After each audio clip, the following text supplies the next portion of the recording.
Okay ဒီတစ်ခါကိုတို့ဆက်ပြီးတော့မှလေ့လာရမှာကနံပါတ်3လုပ်ငန်းစဉ်ဖြစ်တယ်ဘယ်လိုသွားပြီးတော့မှချိတ်ဆက်မလဲဆိုတော့ဒါဆိုလို့ရှိရင်သုံးစံတိုင်းပဲကို browser တွေကိုသွားထားလိုက်မယ် browser တွေကနေပြီးတော့မှဒီနံပါတ်3လုပ်ငန်းစဉ်သွားပြီးဖွင့်ထားလိုက်မယ်အဲ့တော့စောစောတုန်းကကိုတို့ install ပြီးခဲ့တဲ့လုပ်ငန်းစဉ်တွေပြီးသွားပြီဆိုလို့ရှိရင်အဲ့တော့ဒီ console ဒီဘက်ကနေဖွင့်ထားတဲ့ console လေးဒါဆိုရင်ဒါမလိုတော့ဘူးအဲ့ဒါပြန်ပိတ်ထားလိုက်မယ် now ပြီးတော့ရင်စောစောတုန်းက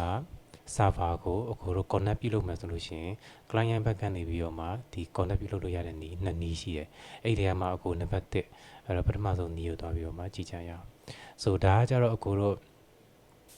client set ထဲမှာအဲ့တော့ free RDP ဆိုတဲ့ package ကိုသွားပြီးတော့မှ install ပြီးလုပ်မယ်ပြီးတော့ရင်စောစောတုန်းက server ကိုအခုတို့ connect လုပ်မယ်ဆိုတော့ဒါဆိုရင်ထုံးစံတိုင်းပဲ control alt t တွေကနေပြီးတော့ပြောထားမယ်နောက်ပြီးတော့ရင်ဒီ package ကို install ပြီးလုပ်ထားမယ်ဒါကတော့ client set မှာ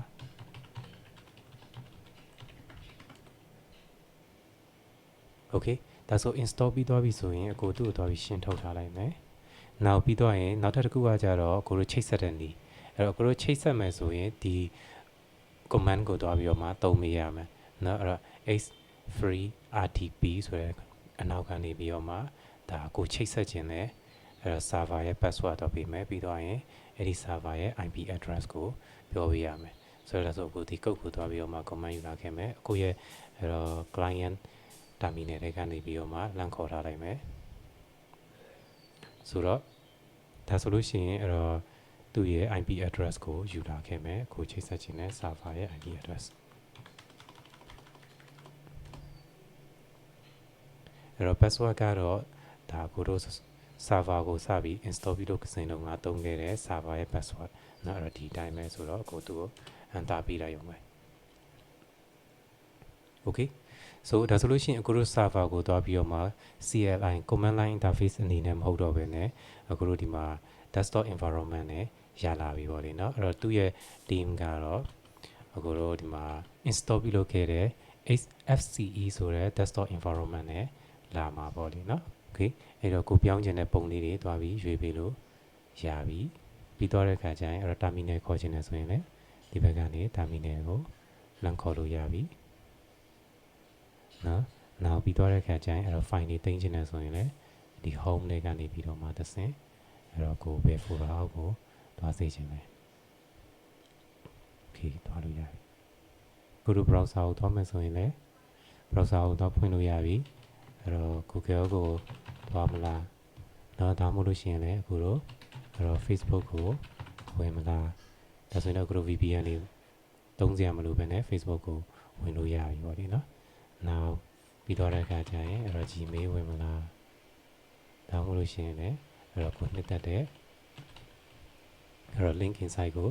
သွားမလားအခုကတော့အစင်ကာပူ server ကိုတုံးထားတာဖြစ်တဲ့အတွက်ကြောင့်မလို့အဲ့တော့စင်ကာပူကအဲ့တော့ ban ထားတဲ့ website တွေကလွယ်လို့ရှိရင် channel website တွေကို VPN မလိုပဲနဲ့အလွယ်တကူဝင်ရောက်လို့ရနေမှာပေါ့လေနော် okay ဒါဆိုလို့ရှိရင်အခုတို့ဒီမှာအဲ့တော့ method 1နဲ့သွားပြီး try ကြည့်ပြီးသွားပြီဒါဆိုရင် method 2နဲ့သွားပြီး try ကြည့်ကြရအောင် okay method 2ကတော့လွယ်ပါတယ်အကယ်လို့ကိုက Ubuntu OS ကိုအသုံးပြုနေတယ်ဆိုလို့ရှိရင်အဲ့တော့ဒီမှာ Remina ဆိုတဲ့ application လေးရှိရယ်သူကတခါတည်းအခုနောက်ပိုင်း Ubuntu version တွေမှာတခါတည်း default ပါထားပြီးသားပေါ့လေနော်ဆိုတော့ဒီ application တွေကိုဝင်ထားနိုင်မယ်နောက်ပြီးတော့ရင်အခုတို့ဒီကောင်လာပြီးတော့မှအဲ့တော့အတစ်ယူဖို့အတွက်အခုတို့ဒီဘက်ကအပေါင်း icon လေးကိုသွားပြီးနှိပ်ထားလိုက်မယ်နောက်ပြီးတော့တဲ့ခါကျရင်ဒီမှာ server မှာတော့အခုတို့ရဲ့ server IP address ကိုပေးမယ်ဆိုတော့ဒါဆိုကိုကဒီဘက်က server ရဲ့ IP address ကိုယူလာခဲ့မယ်နောက်ပြီးတော့ရင် user name ကတော့အခုက root account နဲ့ပေးထားတာဆိုတော့ root လို့ပဲပြောထားမယ်နောက် password ကကြတော့အခုစောစောတုန်းကအသုံးပြုခဲ့တယ်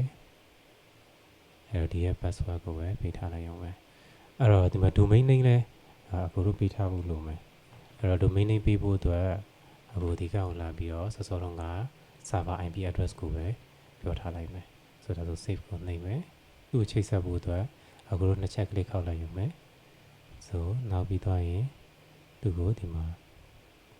okay ပေးလိုက်မယ်ဆိုတော့ဆိုလို့ရှိရင်အခုတို့ရပြီပေါ့လေနော်ဆိုတော့စောစောတုန်းအတိုင်းပဲအခုတို့ဒီမှာ browser သွားခြင်းသလားနောက်ပြီးတော့အခုတို့ menu ကကြတော့ဒီမှာရှိမယ်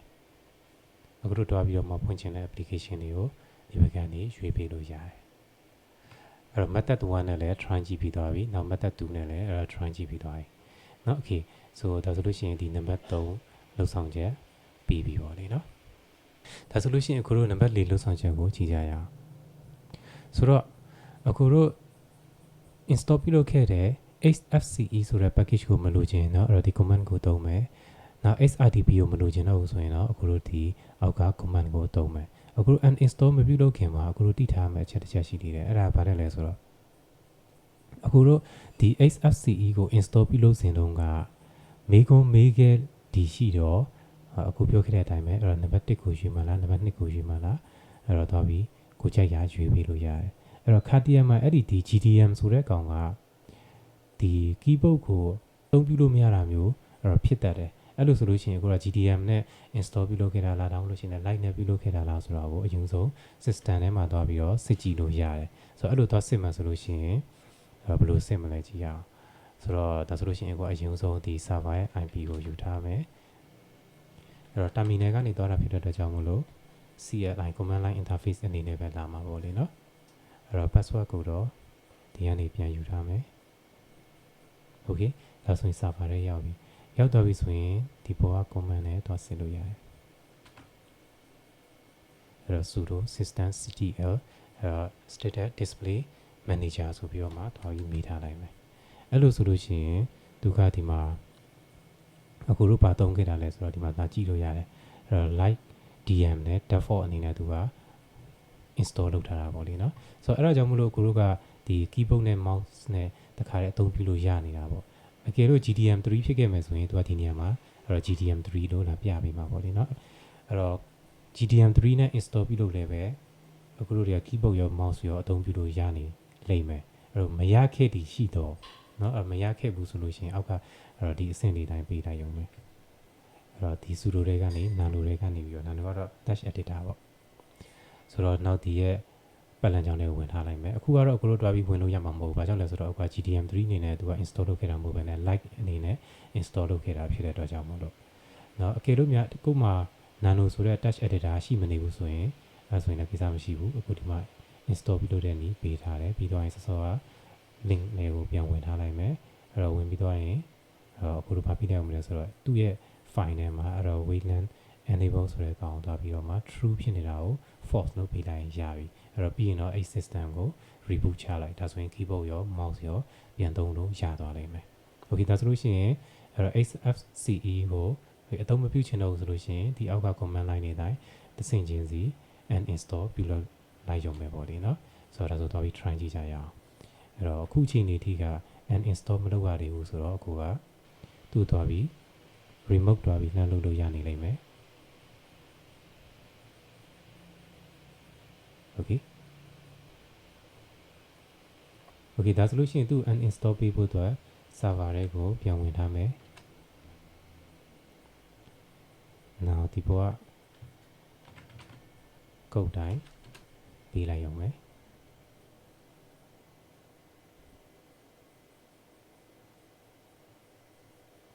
okay နောက် auto remove ကိုပေးမယ်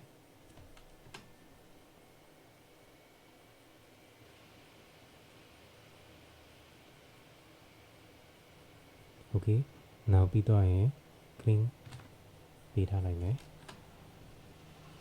โอเคဒါဆိုလို့ရှိရင်အခုတော့ xfce ကို uninstall လုပ်ပြီးသွားပြီနောက်ထိုနည်း၎င်းတိုင်းပဲ xrdp ကိုပြန်ပြီးဖြုတ်ခြင်းတယ်ဆိုလို့ရှိရင်လည်းဒီ command line ကိုပေးထားမယ်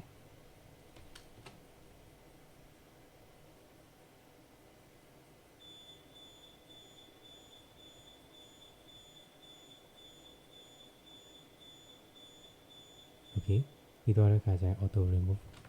ပေးမယ်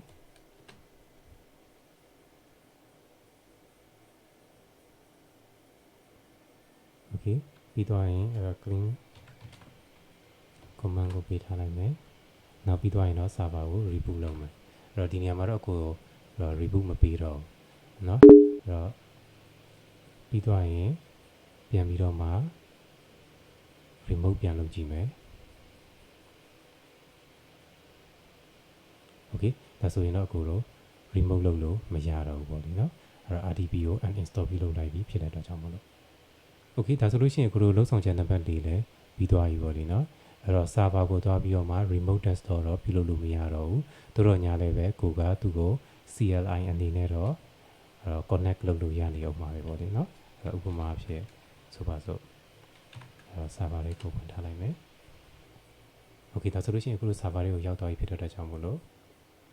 package တွေ install ပြုလုပ်မလားဒါမှမဟုတ်လို့ရှိရင်လည်း server နဲ့ပတ်သက်တဲ့